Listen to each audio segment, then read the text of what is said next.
Would you say you have high expectations for yourself? Do you try your best and put a lot of time and effort into everything that you do? Do you sometimes say, it's not quite what I was envisioning, and then feel disappointed in yourself that it didn't match your expectation and that it's mediocre? Do you have trouble accepting compliments and your mind first thinks how they're wrong or how you could be better? Do you notice a huge change in your mood when you're criticized for your work? If you said yes to all or most of these, it probably means you're a perfectionist, and a lot of ENFJs are, but so are so many other types, and so this video is really for anyone who struggles with perfectionism in their life.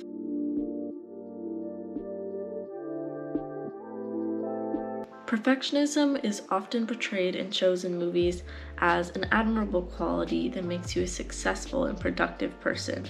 And while that can be a true result, like with everything, perfectionism comes with its pros and its cons. In this video, I want to talk about how we can make our perfectionism an asset to us and make it our strength, not our weakness. There is nothing wrong with striving for excellence in what you do. It means that you're working hard and you're trying your best. But there is a problem when your perfectionism leads to stress, you start procrastinating, you have self-doubt, and overall you're reaching for unattainable goals.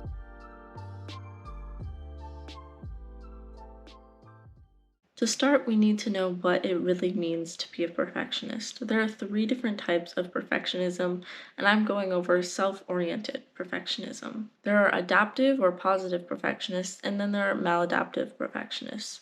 Adaptive perfectionists strive for excellence in what they do, and maladaptive perfectionists demand unrealistic perfection. Adaptive perfectionists set attainable goals, have high standards, work really hard, and desire growth. They are great problem solvers and love to be challenged.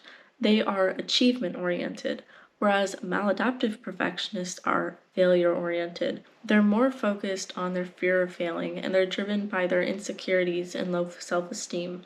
This causes them to procrastinate, to be avoidant, have an all or nothing mindset, and compare themselves a lot to others. You might see all of these traits in yourself or some of them, but don't worry, because I'm going to share with you some tips that make your perfectionism actually work for you and no longer stress you out or slow you down.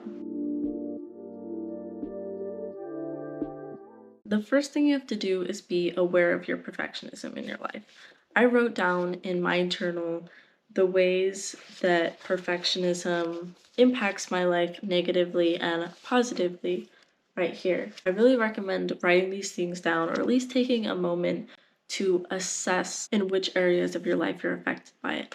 It's also super important to think about what your motivation is. Why are you demanding perfection out of yourself? Is it because you want to impress others? Or is it because you feel like you have something to prove to yourself? Or whatever it may be. It's really common to hear perfectionists say something like, if I'm not immediately good at it, I don't do it. And this is because perfectionists are really afraid of failure, but they need to realize that not being amazing at something or making mistakes isn't actually failure. Making mistakes is the only way that we can grow and be better. And your results will probably be way better the more trial and error that you have. Making mistakes is an overall very healthy thing, and I'm sorry, bestie, but you're probably not going to be good, very rarely good at something on the first try. So it's really important that perfectionists welcome making mistakes. Us perfectionists are used to often procrastinating our projects because we put so much pressure on the outcome. And just looking at all the details can be daunting to us when we see this big picture of what we want this thing to look like. So when I get in this mindset, I start stressing out and I start overthinking and never just starting my project. What helps me is I tell myself that what I'm doing is my first draft. Knowing that it's just a rough draft and not your final, practice just starting with your idea. Remember that usually the hardest part is just starting. Don't let yourself be paralyzed by the idea of failure. Also, another thing, if you keep telling yourself, like, I don't know how to do this, that negative mindset is not going to get you very far. You need to flip to a positive affirmation.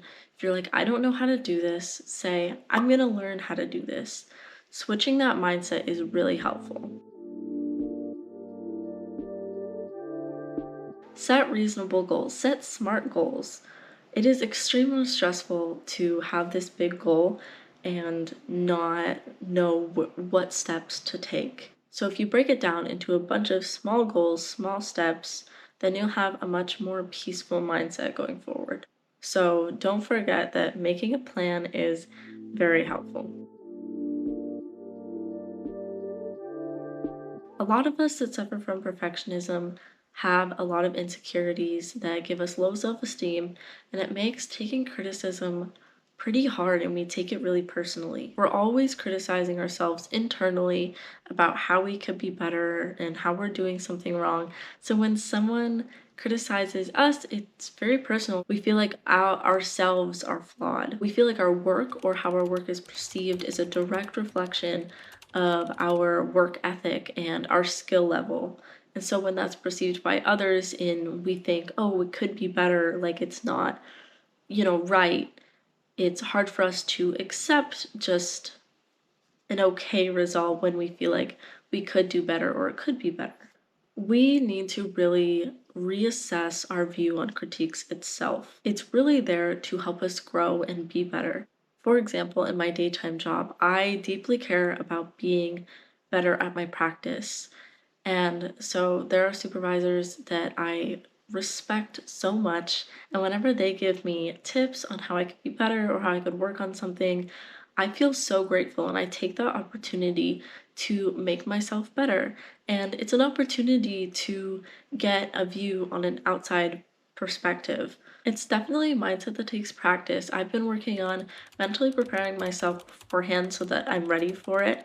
And by continuously doing that, you will become slowly more receptive to receiving criticism overall. It's so important that we cut out negative influences. For example, social media. It can be a great way to get ideas for projects or aesthetics that we want to achieve, but it can become really toxic for us when we see something and we want it to be exactly the way that we see it online. I've thought so many times, hey, if I see this thing can be done, then I can do it. Like, what's stopping me from achieving that? And while it's great to be ambitious, it's important to recognize that a lot of what's done on social media is done by not only professionals, but by teams of professionals. So just keep that in mind whenever you find yourself overly comparing yourself to other people. And remember, you're not going to get the same result as someone else because you're a different person. You have your own creativity as they have their own creativity, and we need to celebrate that difference. When you're working on a project or anything and you feel that frustration starting to build, that is when you should take a step back, at least for a few moments. It should be your alarm to take a break because that's when your perfectionist tendencies are no longer your ally. And then it leads to obsessiveness and a lot of tension. Ultimately, the key is to realize that an endeavor is still worthwhile even if it's not perfect. Perfectionism is a double-edged sword, but it doesn't have to be.